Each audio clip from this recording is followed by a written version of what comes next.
Hello, and welcome to episode 7 of the Power Over Perfectionism podcast. Let's go right into this. Today, I'm holding a copy of my book. My book is called It's Happy Now, and I'm going to share a little bit from this book because this topic is about how to be more positive. So, I'm going to share 7 tips with you. Let's get right into it. But this book is called It's Happy Now, the Happiness Handbook for High Achievers. And as I was reading this, I was kind of like checking back in with it. I self-published it in 2021 on Amazon, and I haven't really read it, like gone back and read it. But here's what it says. The people I work with as one-on-one coaching clients and in group programs are much like I was, always trying to do the best, be and have the best. Nothing short of an A+ would feel good enough. And even then, there was this constant thought of not doing enough. When we think we are not doing enough, because we set the bar so high, we are not happy or enjoying the moment. We are either in the past reviewing how we could have done better, or we are in the future looking at the next big goal and most likely procrastinating because we're afraid it will not be perfect. So, we are typically unhappy as high achievers and as perfectionists because our brain is always looking at things that are wrong. So I want to talk about this today. I want to give you 7 tips in this episode plus a bonus tip. And then, of course, go get my book on Amazon. Go get my book on Amazon because you'll get to read a little bit about my story, and I'll share with you how I was able to overcome this. And listen, I'm always overcoming the negative brain. I'm here right along with you. So if it's your first time tuning in, welcome. Let's dive into the show. So, number 1, how to be positive. First tip I have for you is start with where you are. Start with where you are. So it depends on the season of life that you're in. It depends on the emotional vibration. So remember, emotions are an actual vibration that can be measured. There is a book out there called Power versus Force by David R. Hawkins. And he teaches what's known as the map of consciousness. Essentially, he did a study, an experiment where he had people intentionally feel feelings, and then he measured the vibration of those feelings. And it is now this thing called the map of consciousness or the vibrational scale of emotions. So I'm visualizing it in my head. I share this oftentimes with my clients. You can Google it and find out more about it. But essentially, what it is it tells you that there is a lower vibration emotion and then a higher vibration emotion. And what I help people understand is we just want to shift 1%. So at the bottom of the scale is guilt, shame, not feeling good enough, imposter syndrome. Then actually moving up into anger, getting frustrated. That's actually a higher vibration. And the transformative vibration is courage, willingness, and acceptance. So if you can shift into any of those vibrations, you are doing better. That is you shifting into positivity. What I see my clients often do, and just humans in general, is they try to be like happy all the time or excited or joyful. That's like such a high vibration that we're not always going to be there, and that's okay. So we want to start with where you are, and we want to see if we can just shift into a thought or a feeling that can have us feel slightly better. I'll give you an example. This happens a lot with my coaching clients who have businesses. When you have a business, you will always have a lot of disappointment and a lot of rejection, right? If you're out in the world pitching yourself, presenting yourself, having sales conversations with people, you will have people that say no. So you will feel a feeling of disappointment. And usually that feeling of disappointment will come from a thought like, they should have signed up with me. They should have became my client. This shouldn't be happening to me, right? Anytime we have shoulds, it's not going to feel good. Or that disappointment can come from something like, this just isn't working for me. Nobody wants to work with me, right? Like it will come from an extreme thought that doesn't feel very good, and it will lead to disappointment and disempowerment. So if we just take a subtle shift, like there's 8 billion people in the world, or in my town, there's 200,000 people, even if only 1% of the population wanted to work with me, that's 1,000 people in this town who potentially could become my client. As soon as you shift that thought into something that's a little more positive and true, you can shift out of disappointment, out of hopelessness, and into energy, into possibility. Okay. So, number one, start with where you are and then shift it slightly, just 1%. How can you find a thought that just feels 1% better, slightly better, a little more general, a little more truthful, right? Instead of getting stuck in the all or nothing thinking. Number two, you have to be in awareness that you have automatic thoughts, automatic negative thoughts, ants, ANTS, automatic negative thoughts. This is preservation. This is how our brain is designed. Our brain looks for the problems, looks for the challenges, and that's how it's kept us alive. So don't hate on your brain. Don't judge your brain for doing its actual job. The other thing to notice is as a society, right? Think about the things we are attracted to. We want to look at the actual train wreck. We want to look at the actual car wreck. Like it's like we are drawn to things that don't make us feel good because our brain was told, pay attention to this. It could kill you. Pay attention to this. It could keep you alive. Right. And then the other thing that happens is as a society, we typically get really connected about drama, about telling stories, about talking about the bad service at this restaurant, about talking about so and so in the neighborhood. Right. We actually created social connections through negativity.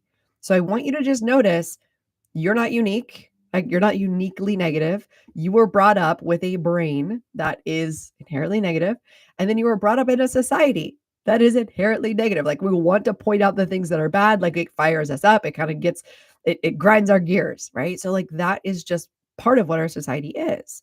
So we just want to have acceptance and awareness of that. That's step number two. You just have automatic negative thoughts. Let's just neutralize that and not put any more judgment on it. Step number three, call this gritty gratitude.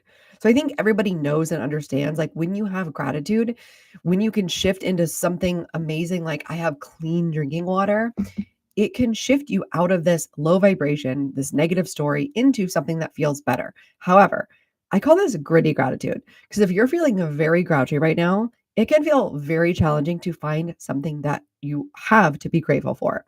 So, this was me about 15, 20 years ago. I was not yet a health coach, but I was in the gym and I was always working out. And it's like I was always trying to be better. I was always trying to fix my body. I was always trying to weigh less. I was always trying to like have more money, right? Because I was looking for all of these things to make me happy. And I remember one time my friend pulled me aside or like we were working out together and she's like, "Are you happy?" And I was like, no, not really. Life is horrible, right? Like I literally just thought I was telling her, yeah, it's horrible.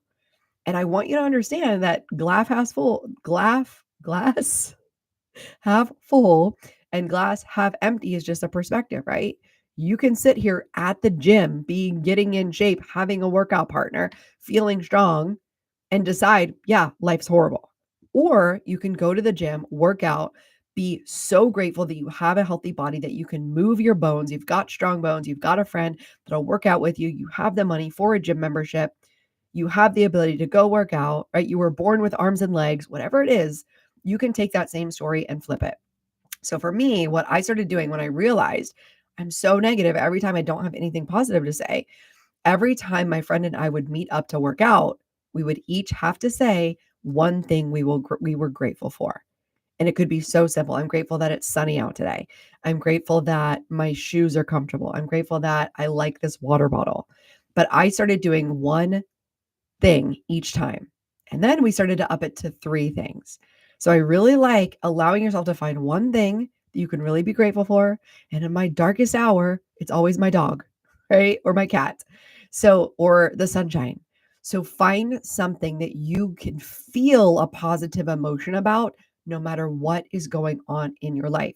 And you've got to get gritty about it, meaning sometimes you have to fight for that feeling of gratitude. And you may not really feel it, but the more you practice it, I promise you, the more you will start feeling it. So you can do this with a person. You can do this by journaling each morning or each night, but get in there and get gritty with your gratitude. All right, step number 4. It takes work to be positive. So a lot of my clients will come to me and say, "You don't understand. I'm just so negative.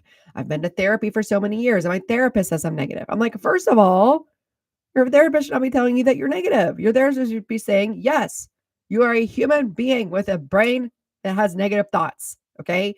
Just because your brain has negative thoughts doesn't mean you are inherently a negative person and that it's a quality that you're stuck in. The brain has neuroplasticity. That means it has the ability to rewire itself with practice. So I would start by telling yourself you're learning to become a more positive person each and every day. You're not lying to yourself, but you're telling yourself, I'm becoming more positive. So remember, it's going to take work, it's going to take energy in order to become positive. If you just understand, oh, I've got to put time and energy and focus into positivity, then you're going to realize, oh, okay, because I have an automatic negative brain, it's not my fault. It's just the way the human brain works. Doesn't mean I'm a more negative person. I just am now choosing to be responsible, for putting the energy in, for doing the work to become a more positive person. Because here's the thing. Yes, it takes energy and it takes work to be positive, but really it's worth it because it takes your energy and it drains your energy to be negative. It's automatic, right? We can automatically be negative, but think about how much energy it drains from you. If we're talking about this map of consciousness, the positive and the negative vibrations, when we are being negative, feeling down, we are in destructive energy. When you can simply shift into acceptance, it is what it is. I am where I am. I'm feeling this feeling today. That shifts us into creative energy, expansive energy, and we start to gain more momentum to feel more positive. So it's okay that it takes work. It's going to take practice. It's always worth it. And you will have a gain of energy as you practice becoming more positive. All right. Step number 5, check your inputs. Who and what are you listening to? Who are you spending time around? What TV shows are you watching? What are you scrolling on TikTok or Twitter or Facebook or whatever forums you're in? Is it causing a feeling of negativity or fear in your body? If so, we need to change all of those inputs immediately. This is why I do not watch the news. I haven't watched the news for 20 years. It doesn't help me at all. All it does is highlight a story that may not be the real story, and it's only highlighting it because it wants to get more views, more likes, more click, right? So you want to start looking at that. And you want to start spending time around, that means spending time around people online and spending time around people in person who tend to highlight and shift into more of those positive aspects. They are into personal growth, they're wanting to become more positive. And one of the easiest things to do here is look for meditation circles, yoga circles, a church group, anything that's going to have the intention of people who are coming together with the intention of raising their vibration, of growing, of having gratitude, of having community together. And just notice you have the power. I'll give you another story I had. So I'm a life coach. It's my job to learn how to reframe and reprogram my own brain and other humans' brains. However, I'm a human. I have a negative brain as well. So I remember I was talking to my fitness trainer. We were in a group coaching class and I was just sitting down, kind of talking to her about my current house. And I heard myself starting to explain to her, like, well, we don't have a fenced yard and I really wish we did. Like, I have this dog and this dog really needs to be away from other dogs and people and I started like complaining. And in that moment, I heard myself complaining. I started to feel grouchy about it. And I said, hold on, never mind. Let me just cancel that out. And I started to say, I'm actually really grateful for the place I live because we have a pond. I have volleyball nets in the backyard. We have a really nice loop that I can walk my dog around. I really like all of the green grass. It's really nice to go out on my porch and see all of this green grass. And I want to be grateful for this house I'm living in now because I am manifesting and I do believe I'll have another house in the future. And she looked at me and she said, wow, I've never seen anybody do that. That was so amazing. So I want to give you permission to be a weirdo. And in the middle of a negative thought or a negative sentence, you can literally stop yourself in front of your friends and be like, just kidding. I'm going to rephrase that and I'm going to tell a new story. And you can do it right in front of them. And when you have friends and community that can help you do this and support you in this, it is transformational. All right. And of course, you can always hire me as your coach to help you with this. All right. Step number 6, net time, no extra time. So I know that we said it's going to take work to be positive, but this is something Tony Robbins talks about. And it's, you are already brushing your teeth. You're already driving to work. You probably already are working out. So instead of listening to music or listen to the radio, listen to things that add positive affirmations into your life, positive frames, positive stories. So listening to podcasts, listening to YouTube, listening to audiobooks, recording your affirmations and listening to those, doing this during your net time, right? During the time where you're brushing your teeth, you're already taking a walk, you're already driving to the office, infusing your day with positivity. What I tell my clients when they first start coaching with me is you're not allowed to listen to your own brain. You need to be listening to people who have done what you wanted to do, right? So getting a new money mindset, thinking about your health and fitness differently, thinking about your relationship differently. You need to be listening to people with different perspectives that are a perspective that creates the result that you want, that creates the energy that you want. So start doing this all the time. This is going to help you to start thinking like a millionaire, or start thinking like a fit, healthy person, or start thinking like somebody who is in a loving relationship. All right. And then step number 7, shift your circle, right? If you are just around a bunch of negative people all the time, it's going to be hard to reframe and like kind of opt out of these conversations. So the first thing you can do is, if you're already currently in your circle and everybody's talking negative all the time and telling stories, you can just start by not saying anything negative.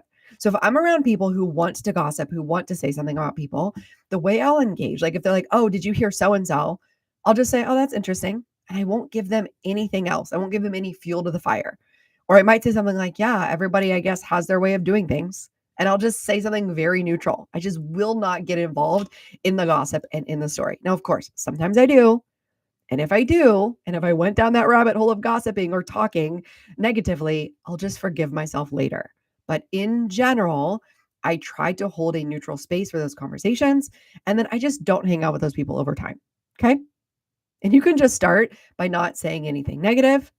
And then you can start looking for a new circle, or becoming that person in your circle that decides, hey, let's say something we're going to be grateful for each time, or you join a new circle. All right. And then those are your 7 steps. Start where you are, realize you have automatic negative thoughts, practice gritty gratitude, realize that it takes work to be positive, but it's worth it because it drains your energy to be negative. Check your inputs, right? Who and what are you listening to? Use your net time, no extra time, to listen to podcasts, YouTube, audiobooks. And then number 7, shift your circle. And then I've got a bonus tip for you. Get a coach. Of course, get a coach. I work on this with my clients for 6 months at a time, because if you've spent 30, 40, 50 years being a negative person, remember neuroplasticity, neurobiology, the way your brain pathways have been laid out is like, yeah, you've practiced negative thinking for a while. So in order to undo that, we need to start practicing positive thinking. One of the best ways you can do this is with a coach, because we're meeting every single week. I'm inviting you to reframe things. I'm showing you how your automatic negative thoughts are creating your results, and then you have a choice in order to shift them. So you can book a free consultation with me right now. I offer 60 minutes of my time completely free for you. I'll take you through an assessment. Let's see what in your life is not working. And then we'll create a vision for your future. What do you want your life to be like? And then I will break it down for you. I'll say, hey, here's what it's going to take to get there. And we can talk about whether coaching is a good fit for you at this time. And if you want to get to know more about my story and get some really great tips and tools, you can grab my book on Amazon. I will see you on the next episode.